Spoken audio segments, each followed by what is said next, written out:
ஐயா உண்டு. இளம் கல்வி சாலை ஆராய்ச்சி நிறுவனத்தில் இணைந்திருக்கின்ற அனைத்து அன்புள்ளங்களையும் அன்போடு வரவேற்று நாம் இன்றைய பாடப்பகுதிக்குள் செல்ல இருக்கின்றோம். இன்றைய பாடப்பகுதி ஐயா சான்றோர் மக்களை தவத்திற்கு அனுப்புவதற்காக, துவையல் தவத்திற்கு அனுப்புவதற்காக என்ன வழிமுறைகளை சொல்லுகின்றார்கள், ஏன் இந்த துவையல் தவத்திற்கு சான்றோர் மக்கள் அனுப்பப்படுகின்றார்கள் என்ற செய்தியை நாம் இன்றைய பாடப்பகுதியில் பார்க்க இருக்கின்றோம். ஐயா கலிநீச மன்னனுடைய சோதனைகளை எல்லாம் வென்று அனந்தபுரத்திலிருந்து மீண்டும் சுவாமிதோப்பு நோக்கி வருகின்றார். வந்த பிற்பாடு தந்தையாகிய நாராயணமூர்த்தி சொன்ன அந்த விஞ்சை உபதேசத்தின்படி மக்களுக்கு அருள்பாலிக்க வேண்டும். அதன்படி அந்த சான்றோர் மக்களை இப்போது தவத்திற்கு அனுப்ப வேண்டும் என்று அங்கே தன்னுடைய மனதிலே திருவிழம் கொள்ளுகின்றார். எப்படி என்றால், கலியை வெல்வதற்கு வல்லமையுடைய பக்குவமுடையவர்களாக சான்றோர் மக்களை என்ன செய்ய வேண்டும், மாற்ற வேண்டும். அப்படி பக்குவமுடையவர்களாக மாற்ற வேண்டும் என்றால் என்ன வழிமுறைகளை செய்தால் கலியை வெல்லக்கூடிய தன்மை உடையவர்களாக சான்றோர் மக்கள் இருப்பார்கள் என்பதை அங்கே உணர்ந்து ஐயா அதற்கேற்ற முறையில் செயல்படுத்த வேண்டும் என்று திருவிழம் கொள்ளுகின்றார்.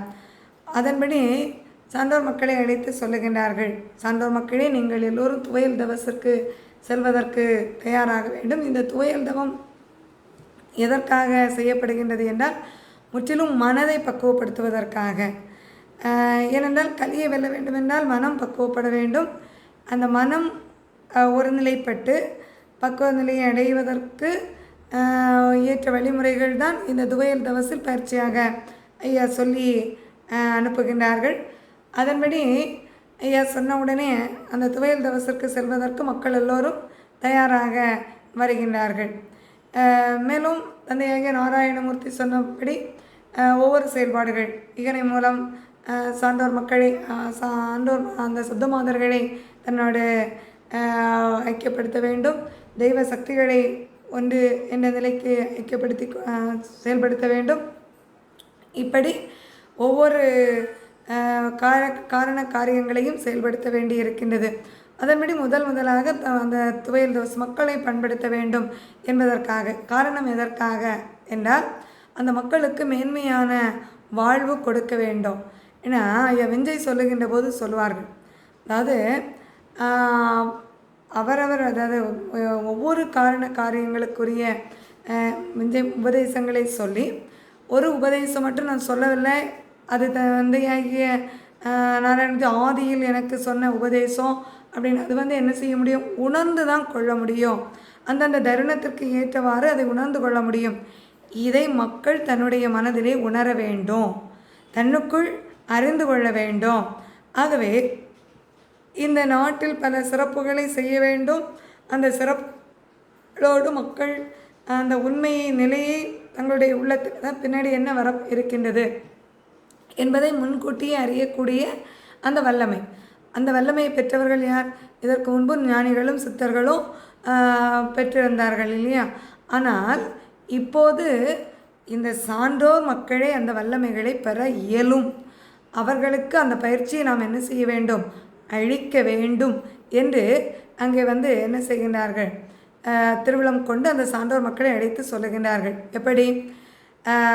அறிவில் வினோதம் அதிகம் நேருத்தமமாய் குறியாய் மனதில் குறிக்கும்படி அருள. அடுத்து என்ன நிகழ இருக்கிறது, நீங்கள் செய்ய வேண்டிய காரியம் என்ன அப்படிங்கிறத மனதில் தோன்ற வைக்கணும். ஐயா சொன்ன நெறிப்படி, ஐயா காட்டிய அந்த வாழ்வியல் முறைப்படி நம்ம வாழுகின்ற போது அடுத்து என்ன செய்ய வேண்டும், என்ன நம்ம செயல்படுத்த வேண்டும் அப்படிங்கிறத அந்த மனதில் தோன்றும். ஐயா சொல்லுவாங்க இல்லையா, ஒரு புத்தியாக என்னை உள்ளெண்ணை கொண்டோருக்கு புது புத்தி ஈந்து பூலோகம் ஆள வைப்பேன். அப்பப்போ அந்த புதுசான அந்த புது ஐடியாக்கள் என்ன செய்ய வேண்டும், அடுத்து என்ன பண்ண வேணும் அப்படிங்கிறது வரும். ஆனால் அதை களிமாசு கொண்டவர்கள் அதை என்ன செய்ய முடியாது, கண்டுகொள்ள முடியாது.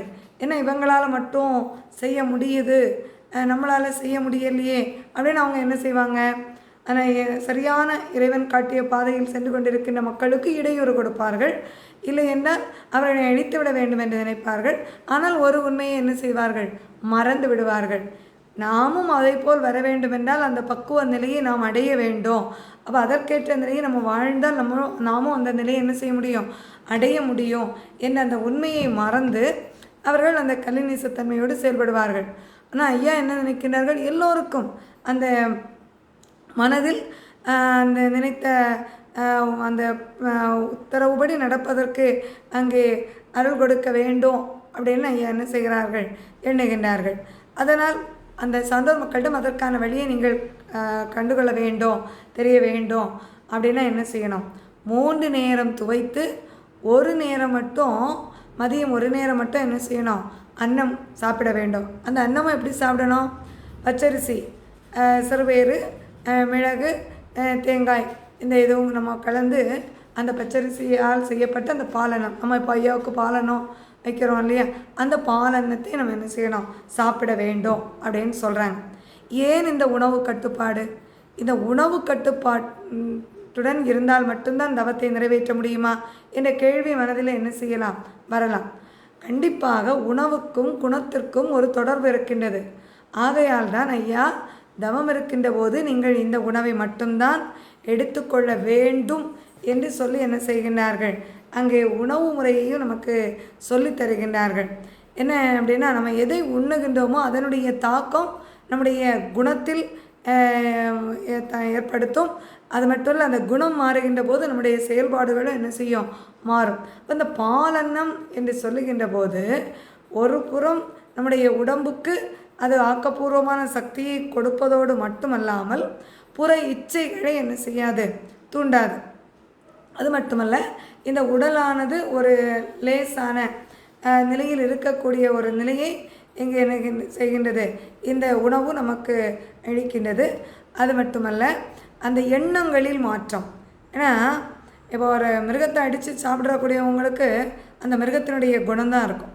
அதே ஒரு சாத்வீக உணவுகளை உண்ணக்கூடியவங்களுக்கு அந்த சாத்வீக நிலையில் இருக்கும். அதான் அந்த குணத்தை 3 விதமாக பிரிப்பார்கள்.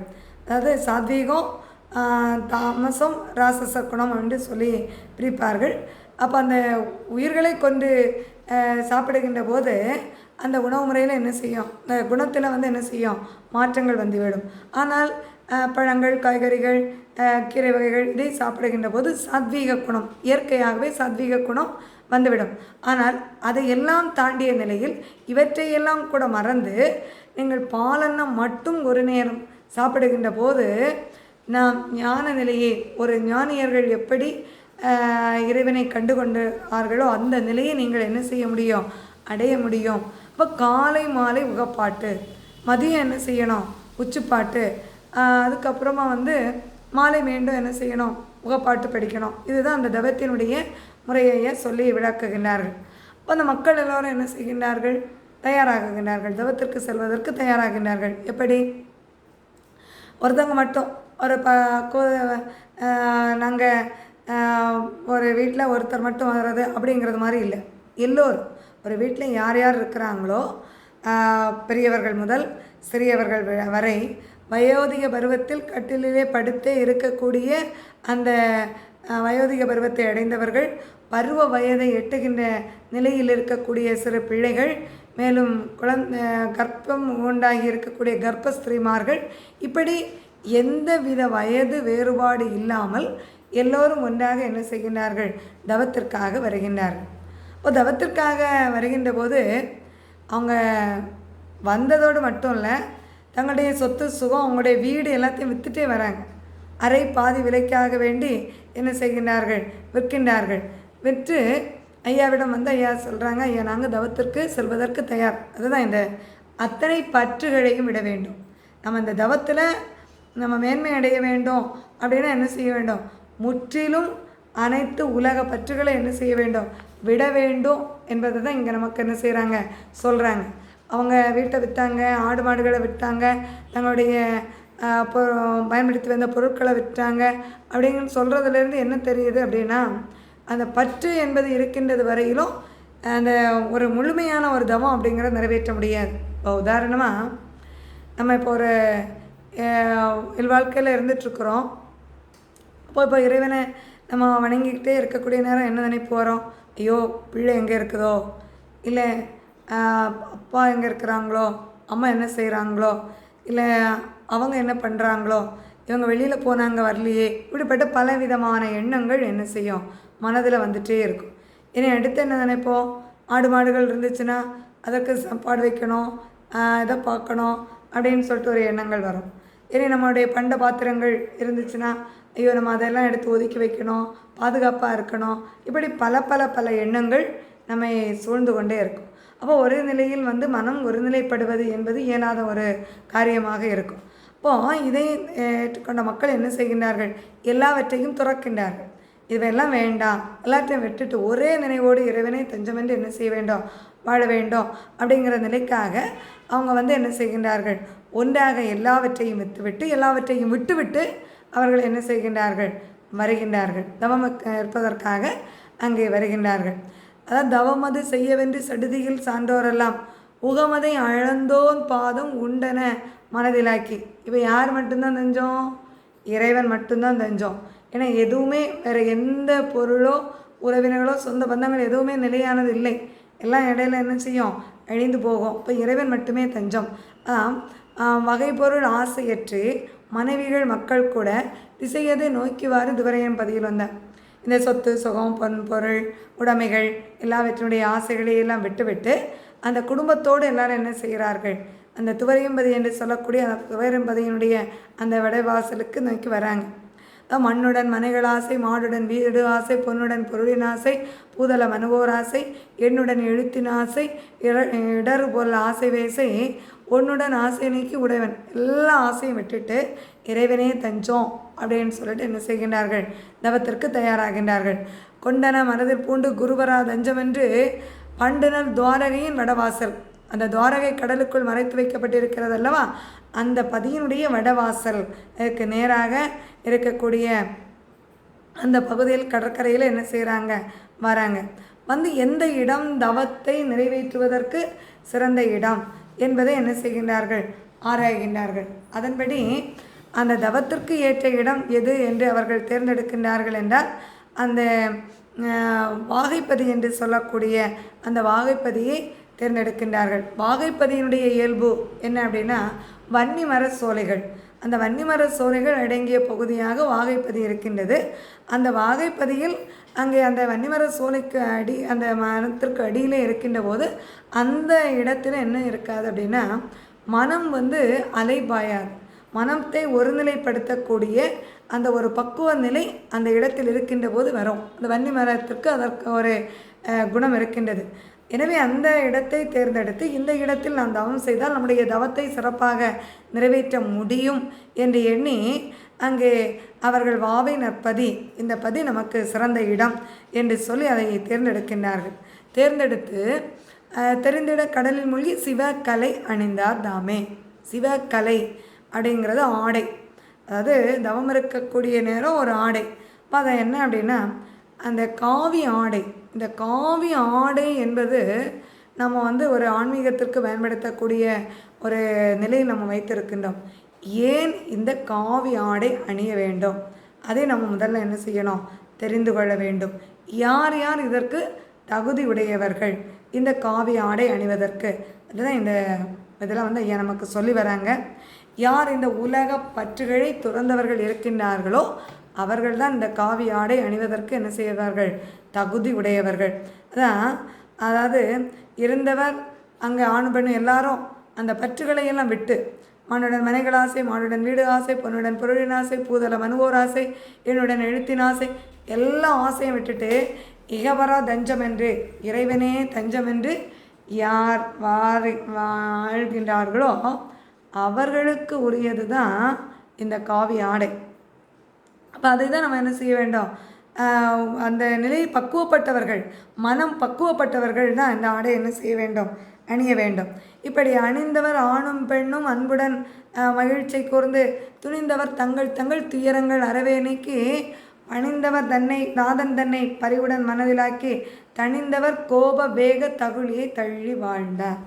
ஒரு காவி ஆடை உடுத்துட்டோம் அப்படின்னாலே குணத்தில் தானாகவே என்ன செய்யணும், மாற்றங்கள் வர வேண்டும். இப்போ இவங்க இந்த ஆடையை அணியிறாங்க, அணிந்த உடனே அவங்களுக்கு என்ன வருது, அவங்களுடைய குணத்தில் ஒரு மாற்றம் வருது. அவங்கள்ட்ட கோபம் இல்லை, வேகம் இல்லை, பொறாமை இல்லை, பேராசை இல்லை, வஞ்சக எண்ணங்கள் இல்லை, அந்த காம எண்ணங்கள் இல்லை, இந்த பிறர் மோகம் இல்லை, எதுவுமே இல்லை. இந்த ஆசைகளெல்லாம் என்ன செய்கின்றது, அங்கே தள்ளி போய்விடுகின்றது. அந்த ஆசைகளெல்லாம் அகன்று விடுகின்றது. அப்போ இந்த நிலைக்கு பக்குவப்பட வேண்டும். ஆனால் இன்றைய கலியுகத்தில் ஐயாவினுடைய அந்த திருமுத்திரை, அதாவது அடையாளங்களை அணிந்து கொண்டு என்ன செய்கின்றார்கள், மகா பாதக செயல்களை செய்கின்றார்கள். இதுதான் ஐயா சொல்லுவார்கள், மாவாவை போடுகின்ற திருமுத்திரி எவனுக்கு வாட்சியாய் இருக்க கண்டேன் சிவனே ஐயா. ஒரு ஆடையை அணிந்தாச்சு அப்படின்னு சொன்னால் அந்த ஆடையினுடைய அந்த குணநலம் செயல்பாடுகள் வரணும். இப்போ காவி ஆடை அணிந்தாச்சு அப்படின்னு சொன்னால் ஒரு பற்றற்ற ஒரு நிலை வர வேண்டும், ஒரு கோபதாபங்களை அகற்ற வேண்டும், ஒரு அந்த 6 அகப்பகைகளை விலைக்கு வாழ வேண்டும். அதாவது இப்போ அந்த கோபம், பொறாமை, பேராசை, வஞ்சகம், இந்த நிலைகளையெல்லாம் என்ன செய்ய வேண்டும், அங்கே விலைக்கு ஆள வேண்டும். இது உதாரணமாக இப்போது ஒரு இது சொல்லுவாங்க, அதாவது ராமருடைய அந்த வேஷத்தை போட்ட உடனே அந்த வேறு யாருக்கு மேலேயுமே எண்ணம் வரல. அந்த ஒருவனுக்கு ஒருத்தி என்ற ஏகபத்தினி விரதனாக இருக்கக்கூடிய அந்த தன்மை தான் வருதே தவிர வேறு எந்த எண்ணமும் வரல அப்படின்னு சொல்லுவாங்க. வேறு பெண்களின் மீதோ மற்றவர்களின் மீதோ ஒரு அந்த பாசத்தின் மீதோ பற்று வரல. அதுபோல் இந்த காவி ஆடை அதை அணிந்தாலே என்ன செய்ய வேண்டும், அந்த குணநலத்தில் மாற்றம் வர வேண்டும்.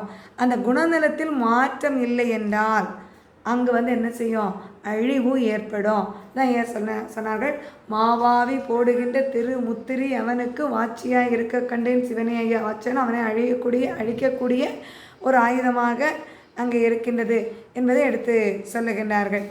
இப்படியாக இந்த மக்கள் தன்னுடைய மனதாலும் உடலாலும் எல்லா விதத்திலும் ஒரு பற்றற்ற நிலையை அங்கே தங்களுடைய மனதை மாற்றிக்கொண்டு தவத்திற்கு தயாராகின்றார்கள். இவ்வாறு அவர்கள் அந்த தவம் எங்கே செய்கிறார்கள், வாகைப்பதியில் வைத்து தவத்தை மேற்கொள்ளுகின்றார்கள். எப்படி, காலை மாலை உகப்பாட்டு, மதியம் உச்சிப்பாட்டு. இந்த உகப்பாட்டினுடைய நோக்கம் என்ன, நம்ம எவ்வளவு முறை ஐயாவினுடைய அந்த சிவநாமத்தினுடைய மகிமை நம்ம சொல்கிறோமோ, அதை திருப்பி திருப்பி சொல்கிறோமோ, அப்போ சொல்ல சொல்ல சொல்ல அது என்ன ஆகும் அப்படின்னா, கலி எண்ணங்கள் கொஞ்சம் கொஞ்சமாக என்ன செய்கிறோம், முற்றிலுமாக விலக்கப்பட்டு விடும். அந்த மனம் லேசாயிரும். நமக்கு எதன் மீதும் ரொம்ப ஒரு பற்று அப்படிங்கிறது என்ன செய்யாது, வராது. அப்போ இந்த நிலையை உருவாக்குவதற்காக தான் நம்ம காலை மாலை உகப்பாட்டு. ஏன்னா களி எப்போது எந்த நிமிஷம் எப்படி எந்த நிலையில் நம்மை பற்றி பிடிக்கிறது அப்படிங்கிறது யாருக்கும் என்ன செய்யாது, தெரியாது. அப்போ அந்த களியிலிருந்து நம்ம விடுபடணும் அப்படின்னா இடைவிடாத இறை நாமத்தை உச்சரிக்கணும். அப்போ காலை மாலை உகப்பாடிப்போ முடிச்சாச்சுன்னா அதுக்கப்புறம் என்ன செய்கிறாங்க, ஐயா சிவசிவா அரகரா என்ற அந்த இறைவனுடைய நாமத்தை இடைவிடாது சொல்லி கொண்டு இருக்கிறாங்க. ஒரு நேரம் கூட அவங்களுடைய உள்ளத்தில் இருந்து அதை என்ன செய்யலை, விலகலை. இப்போ துவையல் தவசு செய்த மக்கள் செய்தார்கள். இன்றைக்கி நமக்கு அது சாத்தியம் இல்லையா அப்படின்னா நிச்சயமாக எல்லாருக்கும் சாத்தியம்தான். நம்ம எந்த தொழில் செய்தாலும் சரி, காலையில் நம்ம எழுந்தது முதல் ஒரு நம்மளுடைய அலுவல்கள் செய்யக்கூடிய ஒவ்வொரு தருணத்திலும் நம்ம என்ன செய்யணும், சிவநாமத்தை சொல்லி கொண்டு இருக்க வேண்டும். ஒரு இடத்துலேருந்து இன்னொரு இடத்துக்கு போகிறோமா, நம்ம பயணத்தில் இருக்கிறோமா, அப்போ அந்த இறைவனுடைய நாமத்தை உச்சரித்து கொண்டே இருக்கணும். ஒரு வேலை செய்கிறோமா, அப்போது இந்த இறைவனுடைய நாமத்தை உச்சரித்து கொண்டு இருக்க வேண்டும். ஏன்னா ஒரு சில நேரங்களில் நம்ம செய்ய முடியாது. இப்போ ஒருத்தங்கள்ட்ட இன்னொன்று பேசிகிட்ருக்குறோம், செய்ய முடியாது. மாணவர்களுக்கு ஆசிரியர் பாடம் சொல்லி கொடுத்துட்ருக்குறாங்க, அப்போ உச்சரிக்க முடியாது. ஆனால் என்ன செய்யணும், உள்ளத்தில் நினைத்து கொண்டிருக்கலாம் இல்லையா. அந்த உள்ளத்தில் ஆழ் மனதுக்குள் அந்த இறை சிந்தனையை நம்ம என்ன செய்ய முடியும், நினைத்து கொண்டிருந்தால் அதிக பலன். இப்போ வாயால் நம்ம ஒரு 108 தடவை நம்ம ஒரு மந்திரத்தை சொல்கிறோம் அப்படின்னு சொன்னால், அந்த வாய் சத்தமாக நம்ம சொல்கிற அந்த மந்திரம் 108 தடவை சொல்கிறோம் அப்படின்னா அதை வாய்க்குள் வைத்து நம்ம மனதுக்குள் முணுமுணுத்து நம்ம சொல்லக்கூடிய நேரம் ஒரு வாட்டி சொல்கிறது அந்த 108 வாட்டி சொல்கிறதுக்கு சமமாயிடும். அதே அந்த முணுமுணுப்பையும் தாண்டி உள்ளுக்குள் நாம் அந்த மந்திரத்தை அப்படியே நினைத்த மாத்திரத்தில் இருந்து கொண்டு வேலையை செய்கிறோம் அப்படின்னா ஏற்கனவே வாயால் சத்தம் போட்டு சொல்கிறதுக்கும் முணுமுணுத்து சொல்கிறதுக்கும் ஒரு 108, இந்த 108 சேர்ந்தக்கூடிய ஒரு பலன் என்ன செய்கிறோம், கிடைச்சிரும். அப்போ அவ்வளவு வல்லமை இந்த அந்த மந்திரங்களுக்கு இருக்கின்றது. அப்போ அந்த மந்திரங்களை நாம் சொல்ல சொல்ல சொல்ல நம்முடைய மனம் அங்கே வைரமாக உறுதியோடு இருப்பதோடு மட்டுமல்லாமல் நமக்கு களிமாய எண்ணங்கள் அகற்றப்படுகின்றது. களிமாய எண்ணங்கள் அகற்றப்பட்டு விட்டது என்றால் நமக்கு என்ன ஆகுது, அடுத்தது துன்ப துயரங்கள்லேருந்து விடுபடுறதுக்கு உள்ள வழிகள் என்ன செய்யுது, தோணுகிறது. அதான் அந்த மனக்கண்ணால் காணுமப்பா, எல்லாம் மனக்கண்ணாலே காணுமடா அப்படின்னு ஐயா சொன்ன மாதிரி நம்ம மனதுக்குள்ளாடி நம்ம அடுத்து என்ன செய்யணும் அப்படிங்கிற நிலை ஒவ்வொன்றாக என்ன செய்யும், தோன்ற வைக்கும். அப்போ அந்த மாதிரி அந்த உகப்பாட்டை அவங்க என்ன செய்கிறாங்க, அங்கே பாடுகின்றார்கள். அடுத்து பாருங்கள், மதியம் உச்சிப்படிப்பு. இப்போ அந்த உச்சிப்படிப்பு எதுக்காக படிக்கிறாங்க, அதாவது ஐயா சொல்கிறார், உச்சிக்காலம் பாட சொல்லு உகமகிழ்ந்து என்மையர் உளமகிழ்ந்து என்பேரால் அச்சமயம் நான் வருவேன் அனல் மாற்றி நான் தருவேன். அதாவது அனல்னால் என்னது, நமக்கு இப்போ அனலாக இருக்கிறது எது, நம்முடைய பிறவி வினைகள், நம்முடைய கர்ம வினைகள் இல்லையா. இப்போ கர்ம வினைகளின் காரணமாக தான் பிறவி அமைகின்றது. அப்போ இந்த பிறவியிலேருந்து நம்ம விடுபட்டால் தான் நமக்கு இந்த விடுபடணும் அப்படின்னா கர்ம வினைகள் அகற்றப்படணும். நம்ம இதற்கு முந்தைய பிறவிகளில் எத்தனை விதமான கர்ம வினைகள் செய்திருக்கிறோம் அப்படிங்கிறது தெரியாது. அதாவது ஊழ்வினை, சஞ்சய வினை, கர்ம வினை இப்படி இருக்குது. இப்போ ஊழ்வினை அப்படின்னா ஆதி காலத்திலிருந்தே செய்தது. ஒரு ஆன்மா எப்போது அங்கே பிறப்பெடுக்கின்றதோ அந்த நிலையிலிருந்து செய்யப்பட்டது தான் எது, அந்த ஊழ்வினைன்னு சொல்கிறது. சஞ்சய வினை அப்படிங்கிறது எது, நம்ம எப்போது வாழ்ந்துட்டுருக்குறோம் இந்த காலத்தில் நம்ம செய்து சேமிக்கிறது. இப்போ இந்த காலத்தில் இந்த வினைகள் எல்லாம் நமக்கு வந்துடக்கூடாது, அதுலேருந்து நம்ம விடுபடணும் அப்படின்னு சொன்னால் நம்ம என்ன செய்யணும், நல்லதை செய்யணும். அப்போ இதற்கு முன்பு செய்யப்பட்டிருக்கின்ற அந்த கர்ம வினைகள் அகற்றப்பட வேண்டும். அப்போ அகற்றப்பட வேண்டும்னா அதற்கான வழிமுறைகளை நம்ம இப்போது இந்த பிறவியில் நம்ம என்ன செய்யணும், எடுக்கணும். அப்போ அதற்கான வழிமுறைகள் எடுப்பதற்கு என்னென்ன முறைகளை நம்ம கையாள வேண்டும் அப்படிங்கிறது தான் இந்த உச்சிப்படிப்பின் மூலம் ஐயா நமக்கு சொல்கிறாங்க. இந்த உச்சிப்படிப்பை நம்ம தொடர்ந்து படிக்கின்ற போது, அதான் சரியாக 12 மணி அந்த நேரம், அந்த சந்தியா வேளைன்னு சொல்ல, காலை மாலை அது மாதிரி மதியம் உச்சிப்படிப்பு, அந்த 12 மணி வேலை, அந்த நேரம் என்ன ஆகும், சூரியன் நேராக நேர்கோட்டில் வரக்கூடிய நேரம். நம்முடைய உடலினுடைய ஆதார சக்திகள் அத்தனை என்ன செய்யும், ஒரே நிலையில் இருக்கக்கூடிய நேரம். அந்த நேரம் நாம் இந்த உச்சிப்படிப்பை படிக்கிறோம் அப்படின்னு சொன்னால் அது ஒரு அபரிவிதமான ஒரு சக்தியை நமக்கு தருகின்றது, உடல் அளவாலும் மன அளவாலும். அப்போ மனதிலும் உடலிலும் ஒரு வலு வருகின்ற போது இந்த களி எண்ணங்கள் என்ன செய்யப்பட்டு விடும், அகற்றப்பட்டு விடும். அப்போ களி இல்லாத எண்ணம், அந்த களிமாய எண்ணங்கள் இல்லை அப்படின்னா உள்ளம் தூய்மையானதாக இருக்கும். அப்போ உள்ளம் தூய்மையானதாக இருக்குது அப்படின்னா ஒரு நீரோடை சென்று கொண்டு இருக்கின்றது, கலங்கிய நீராக இருக்குது அப்படின்னா அந்த நீரோடைக்குள்ளே என்ன இருக்குது அப்படிங்கிறது தெரியாது இல்லையா. ஆனால் அந்த நீரோடையே மெதுவாக சென்று அந்த கலங்கிய நீரெல்லாம் அந்த அந்த என்ன சொல்கிறது அழுக்குகளெல்லாம் அடியே படிந்த பிற்பாடு அந்த நீர் தண்ணி தெளிவாக மாறிய பிற்பாடு அங்கே என்ன இருக்கின்றது, அந்த எவ்வளவு ஆழமாக இருந்தாலும் அந்த ஆழத்திற்குள் என்ன பொருள் இருக்கின்றது என்பதை நம்ம என்ன செய்ய முடியும், கண்டுகொள்ள முடியும் இல்லையா. அதுபோல் இப்போ நம்ம கலிக்குள் அகப்பட்டு மாயைக்குள் சிக்கொண்டு அந்த உலக இன்பங்களுக்குள் அந்த மயக்கத்திற்குள் அடிமைப்பட்டு அகப்பட்டு இருக்கிறோம். அப்போ அதை தாண்டிய நிலையில் நம்ம வெளியில் வரணும். அப்போ வெளியில் வரணும்னா உள்ளம் தூய்மை அடைய வேண்டும். அப்போ உள்ளம் தூய்மை அடைய வேண்டும் அப்படின்னு சொன்னால் இந்த கர்ம வினைகள் வேலை அகற்றப்பட வேண்டும். அகற்றப்பட்டு அந்த உள்ளம் தூய்மை அடைகின்ற அந்த நிலையை வருகின்ற போது என்ன ஆகும், அந்த உள்ளுக்குள் இருக்கக்கூடிய அந்த ஆன்மாவை நாம் கண்டுகொள்ள முடியும். அங்கே இறைவனாக இருக்கக்கூடிய அந்த ஆன்மாவை நம்ம என்ன செய்ய முடியும், உணர முடியும். அந்த இறைவனை நமக்குள்ளாடி உணர்ந்துட்டோம் அப்படின்னா அடுத்து என்ன நம்ம செய்யணும், எப்படி இந்த உலகில் வாழணும் அப்படிங்கிற அந்த புது புத்தியானது என்ன செய்யும், தானாக தோன்றும். அப்போ அந்த புது புத்தியை நாம் பெறுவதற்காக, இறைவனை நமக்குள் கண்டுகொள்வதற்காக, இறைவன் நமக்குள் இருந்து வழிகாட்டுகின்றார் என்ற உன்னத நிலையை உணர்ந்து கொள்வதற்காக இங்கே என்ன செய்யப்படுகின்றது, இந்த உச்சிப்பாட்டு நம்ம என்ன செய்யணும், படிக்க வேண்டும். அதாவது உச்சி கிரகமடா ஒருவருக்கு மஞ்சாதே, என் பச்சை உண்டால் போதுமடா பகை உனக்கு இல்லையப்பா. இறைவனுடைய உதவி நமக்கு இருக்குது, இறைவனை நம்ம கண்டுகொண்டு இறைவன் நம்மோடு இருந்து வழிகாட்டுகின்றார் அப்படின்னா இந்த உலகத்தில் யாரை பற்றியும் எதை பற்றியும் நம்ம கவலைப்பட வேண்டிய அவசியம் இல்லை. ஏன்னா ஃபஸ்ட்டு சோதனைகள் ஐயாவை நாடி வருகின்ற போது சோதனைகள் பலவாறு இருக்கும். அந்த சோதனைகளை தாண்டிட்டோம் அப்படின்னா அங்கே சாதனைகள் தான் நிகழும். அதை தான் ஐயா நமக்கு இங்கே என்ன செய்கின்றார்கள், சொல்லி வருகின்றார்கள். இப்படியாக அவர்கள் அந்த உகப்பாட்டும் உச்சிப்பிடிப்பும் படிக்கிறாங்க. எத்தனை மணிக்கு அவங்க எழும்புறாங்க? அதிகாலை சாம வேளையில் 3 மணிக்கு எழும்பி பதம் விட்டு, அந்த குளிர் காற்றாக இருந்தாலும் சரி கடலில் தான் பதம் விடணும். அடுத்த உகப்படிப்பு படிக்கிறது, அடுத்தது மதியம் அந்த மீண்டும் கடல் பதத்தில் பதம் விடுறது, உச்சப்படிப்பு படிக்கிறது, அடுத்து சாயங்காலம் மீண்டும் அங்கே உகப்பாட்டு படித்து அந்த இறைவனுடைய நாமத்தை சொல்லி கொண்டு இருக்கின்றார்கள். அந்த உணவு சமைக்கின்ற போது கடல் நீரில் தான் என்ன செய்யணும்? உணவு சமைக்கணும். இப்போ இந்த மாதிரியான ஒரு கட்டுப்பாடான ஒரு நிலையிலிருந்து தவத்தை அவங்க என்ன செய்கிறாங்க? மேற்கொள்ளுகின்றார்கள். வாரி நீர் அல்லாமல் ஒரு குடிக்கணும் தாகம் அப்படி இருக்குன்னா கூட எந்த தண்ணி தான் போய் குடிக்கணும்? அந்த கடலில் இருக்கக்கூடிய தண்ணியை தான் குடிக்கணும். வேறு எதுவுமே என்ன செய்ய முடியாது? நன்னீர் அருந்த முடியாது. இப்படி அங்கே அவர்கள் தவத்தை மேற்கொள்ளுகின்றார்கள். அந்த தவத்தை மேற்கொள்ளுகின்ற போது ஐயா தான் இருந்த அந்த தவத்தினுடைய குறையை அங்கே சரி அந்த செய்து நிறைவேற்ற வேண்டும் என்று திருவிழம் கொண்டு தன்னுடைய தவத்தை அங்கே என்ன செய்கின்றார்? மேற்கொள்கின்றார். ஏன்னா 5 ஆண்டு கால தவத்திலே கலைநேசன் ஐயாவை பிடித்து சென்று சோதனைகள் செய்து விட்டான். அந்த 6 ஆண்டு தவம் நிறைவேற்ற விடவில்லை இல்லையா? அப்போ அதுபோல் இப்போதும் அந்த மீதி இருக்கக்கூடிய அந்த ஓராண்டு தவத்தை நிறைவேற்றணும் அப்படின்னு சொல்லிட்டு அங்கே ஐயா என்ன செய்கிறாங்க? தவத்தை மேற்கொள்ளுகின்றார்கள். இப்படி ஐயா இங்கே மலைப்பதியில் தவத்தை மேற்கொள்ளுகின்றார்கள். இந்த சான்றோர் மக்கள் வாகைப்பதியில் என்ன செய்கின்றார்கள்? தவத்தை மேற்கொள்ளுகின்றார்கள். இப்போது அந்த தவம் சான்றோர் மக்கள் செய்யக்கூடிய அந்த தவத்தினுடைய சிறப்பை பார்க்கணும். அவங்கள ஒரு சோதனை செய்யணும். இவங்களுடைய தவத்தில் இவங்க எவ்வளோ உறுதியாக இருக்கிறாங்க அப்படிங்கிறத பார்க்கணும். அப்படிங்கிறதுக்காக ஐயா என்ன செய்கிறார்கள்? சோதனை செய்ய அங்கே நினைக்கின்றார்கள். அதன்படி முதல்ல என்ன செய்கிறாங்க? தெள்ளினங்களை ஏவி விடுகின்றார்கள்.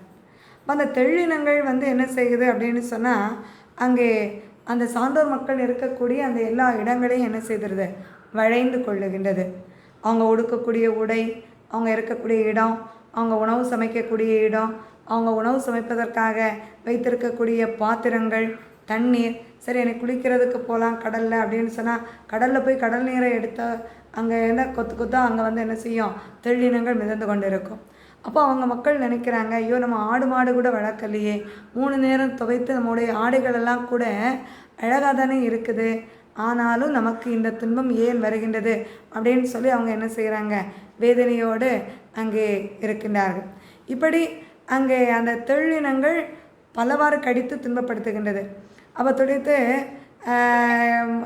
அந்த கடித்து துன்பப்படுத்தக்கூடிய அந்த நிலையில் அதனுடைய தொல்லையை தாங்க முடியாமல், ஆனால் எந்த மக்கள் வேதனைப்பட்டிருக்கிறாங்க, ஆனால் எதையும் அவங்க என்ன செய்யலை? கொல்லலை.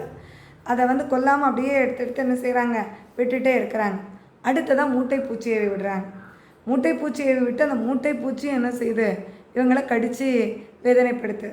அதாவது தலையிலும் தலைமயிரிலும் நெற்றியிலும் அங்கே அண்ணன் சமைக்கக்கூடிய அந்த பாத்திரங்களிலும் அண்டைக்கல்லிலும் கூட்டம் கூட்டமாக அங்கே என்ன செய்கின்றது? இருக்கின்றது. அவர்கள் உடுக்கக்கூடிய உடை, போர்த்தக்கூடிய ஆடை, இருக்கக்கூடிய இடம், கடற்கரை, இப்படி எல்லா இடங்களிலும் என்ன செய்கின்றது? மூட்டை பூச்சி அங்கே தொல்லைப்படுத்துகின்றது. ஆனாலும் இவங்க அதை எதுவுமே கொல்லலை. எப்படி ஒரு வளர்க்கக்கூடிய ஒரு மிருகத்தை நம்ம எப்படி தடவி பேணி பாதுகாப்போமோ அதுபோல் அந்த மூட்டை பூச்சிகளை என்ன செய்கின்றார்கள்? அங்கே அதனுடைய முதுகை தடவி விட்டு அப்படியே எடுத்து வெளியில் விட்டுருவாங்க. அந்த தெள்ளினங்களையும் அவங்க கொல்லலை. அப்படியே அவங்க என்ன செய்கின்றார்கள்? எடுத்து அங்கே நீக்கி விட்டு முகப்பாட்டு ஓதுவதிலே உச்சி படிப்பு எந்த குறையும் இல்லாமல் என்ன செய்கின்றார்கள்? தவத்தை மேற்கொள்ளுகின்றார்கள். அப்படி இருக்கின்ற போது அடுத்ததாக அந்த சான்றோர் மக்களுடைய உடம்பில் ஒரு சிரங்கு, பொல்லாத பெரிய சிரங்கு ஏவி விடுகின்றார். இந்த சொறி சிரங்கு அப்படின்னு சொல்லுவோம் இல்லையா? அது எப்போவுமே அரிச்சிட்டே இருக்கும். நம்ம அந்த உடம்பை நமைச்சலாக இருந்துகிட்டே இருக்கும். அப்போ அந்த மாதிரி அந்த சொறி சிரங்கு அப்படிங்கிற அந்த நோயை ஏவி விடுகின்றார். அப்போ அந்த மக்கள் என்ன நினைக்கிறாங்க அப்படின்னு சொன்னால், அதாவது நம்ம ஒரு பக்கம் தெள்ளினுடைய தொல்லை, இன்னொரு பக்கம் மூட்டை பூச்சியினுடைய தொல்லை, இப்படி நம்ம இருக்கக்கூடிய நேரம் இந்த சொறி சிரங்கு நம்மளை பட்டிடுச்சு.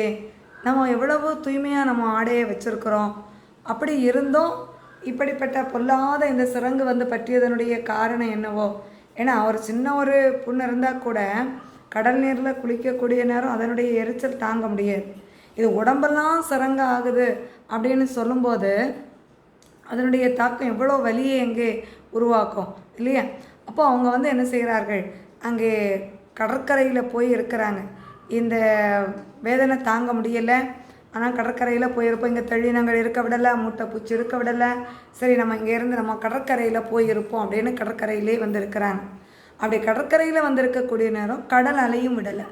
கடல் வந்து என்ன செய்யுது, அலை கோபத்தோடு அடிச்சுட்டு அந்த மக்களுடைய ஆடைகளை எல்லாம் என்ன செய்திருது, இழுத்துட்டு போயிடுது. அப்போது மனசில் ரொம்ப வேதனைப்படுறாங்க. நம்ம வீட்டுக்குள்ளே போய் இருக்கலாம் அப்படின்னா வீட்டிலையும் இருக்க முடியலை. அதாவது அவங்க கட்டி இருக்கிற அந்த குடிசைக்குள் அங்கேயும் இருக்க முடியலை. சரி, இங்கே நம்ம கடற்கரையில் வந்து உட்காரலான்னா கடற்கரையிலும் அலை இருக்க விடலை. இந்த முட்டை பூச்சிகளுடைய தொல்லை, தெள்ளினங்களுடைய தொல்லை. ஏன்னா அன்னம் சமைக்கக்கூடிய நேரம் எப்படி சமைக்கணும், அன்னம் சமைச்சிட்டு அந்த அன்னத்தை சாப்பிடணும் அப்படின்னு சொன்னால் கையால் எடுத்து சாப்பிடக்கூடாது. மணல் பரப்பில் போட்டுட்டு கையை பின்னாடி வச்சுட்டு வாயால் தான் சாப்பிடணும். அப்போ வாயால் சாப்பிடக்கூடிய நேரம், அந்த நேரம் என்ன ஆகும், நண்டினங்கள் வந்து அங்கேருந்து மண்ணை எடுத்து அந்த அன்னத்துக்கு மேலே என்ன செய்யும், கொண்டு போட்டுகிட்டே இருக்கு. அப்போ இந்த ஒரு தொல்லை, உடம்பெல்லாம் காந்தல், வலி, இதை எதுவுமே என்ன செய்ய முடியலை, பொறுக்க முடியலை. ஒரு தாகத்துக்கு ஒரு நல்ல தண்ணீராவது கிடைக்குமா அப்படின்னு சொன்னால் அந்த தண்ணீரும் என்ன செய்யலை, கிடைக்கல. என்ன செய்வது அப்படின்னு சொல்லிட்டு இனியெல்லாம் நம்ம எங்கே போகிறது அப்படின்னு அவங்க என்ன செய்கிறாங்க, வேதனையோடு இருக்கிறாங்க. அப்போது அந்த வேதனையோடு அவங்க இருக்கக்கூடிய அந்த நேரத்தில் அந்த சான்றோர் மக்கள் ஒருவருடைய கனவில் வந்து ஐயா ஒரு உத்தரவு கொடுக்குறாங்க. என்ன உத்தரவு கொடுக்குறாங்க அப்படின்னு சொன்னால், இந்த பதி இப்போ இருக்கிறது வாகைப்பதி. இந்த வாகைப்பதிக்கு நேர் தெற்க ஒரு பதி இருக்குது. அந்த தெற்கு இருக்கக்கூடிய அந்த பதிக்கு நீங்கள் என்ன செய்யுங்க, அதன் நோக்கம் சொல்ல. இப்போ அந்த பதியினுடைய சிறப்பு என்ன அப்படிங்கிறது சொல்கிறது யாராலும் இயலாது. பண்டு முகுந்தன் ஆண்ட அந்த முன்னாள் ஆண்ட தலம், அதனுடைய பல சிறப்புகள் பெற்ற பதி. அந்த பதிக்கு நீங்கள் போனீங்க அப்படின்னா இன்னும் உங்களுக்கு அதிக சிறப்பு இருக்குது அப்படிங்கிறத ஐயா வந்து சொல்கிறாங்க. அந்த பதியினுடைய அழகு, அலங்காரம் இவையெல்லாம் சொல்ல முடியாது. தேர், பொன்பதிகள், சிங்காசனம், மண்டபமோ நீருக்குள்ளே இருக்கும் நிறங்கள் என்ன சொல்லக்கூடிய முடியாது. அதுபோல் இந்த கன்னிமாரோடு கரிய நல்ல பூஞ்சனைகள், பொன்னினமான படிகள், பொன்னாலே ஆன படிகள், அடுத்தது வளர்ந்த மணி மண்டபம், மாணிக்க கல்லால் வளர்ந்த மணி மண்டபம், ஆணி பொன்னை தன்னால் அழகு பூம்பந்தல்களும் வகை என்னதென்று வகுக்க முடியாது. இவ்வளவு சிறப்புகள் அந்த பதியில் என்ன செய்து இருக்குது. இதெல்லாம் பண்டு அங்கே தோரகையில் இருக்கிறது, கடலுக்குள் மறைத்து வைக்கப்பட்டிருக்கிறதுனால இப்போ தெரியலை. இப்போ அந்த பகுதி வந்து என்ன செய்யுது, இப்போது அங்கே போனீங்க அப்படின்னா இது வந்து அந்த முன்னாள் முகுந்தன் ஆண்ட தலமாக்கும். அதனால் அந்த இடத்துக்கு நீங்கள் இப்போ போனீங்கன்னா உங்களுக்கு சிறப்பு அதிகம் இருக்குது. ஆகவே நீங்கள் போங்க அப்படின்னு சொல்லிட்டு உத்தரவு சொல்கிறாங்க. அப்போ உடனே அந்த சான்றோர் வந்து என்ன செய்கிறாங்க, எழுந்து சொல்கிறாங்க, எனக்கு இப்படி ஒரு சொற்பனை நான் கண்டேன் ஐயா, இப்படி ஒரு உத்தரவு சொன்னாங்க அந்த முட்டைப்பதிக்கு செல்றதுக்காக. அப்போ நம்ம எல்லோரும் அங்கே போவோம் அப்படின்னு சொல்லிட்டு என்ன செய்கின்றார்கள், முட்டைப்பதிக்கு போவோம் அப்படின்னு சொல்லிட்டு எல்லாரும் என்ன செய்கின்றார்கள், முட்டைப்பதியை நோக்கி வருகின்றார்கள். முட்டைப்பதியில் வந்து அதன் பிற்பாடு அந்த முட்டைப்பதியில் எப்படி தவத்தை மேற்கொள்ளுகின்றார்கள் என்ற விவரங்கள், அங்கு என்னென்ன சிறப்புகள் ஐயா அந்த சான்றோர் மக்களுக்கு கொடுக்கின்றார்கள் என்ற விவரங்களை எல்லாம் நாம் அடுத்த வகுப்பில் பார்ப்போம். ஐயா உண்டு.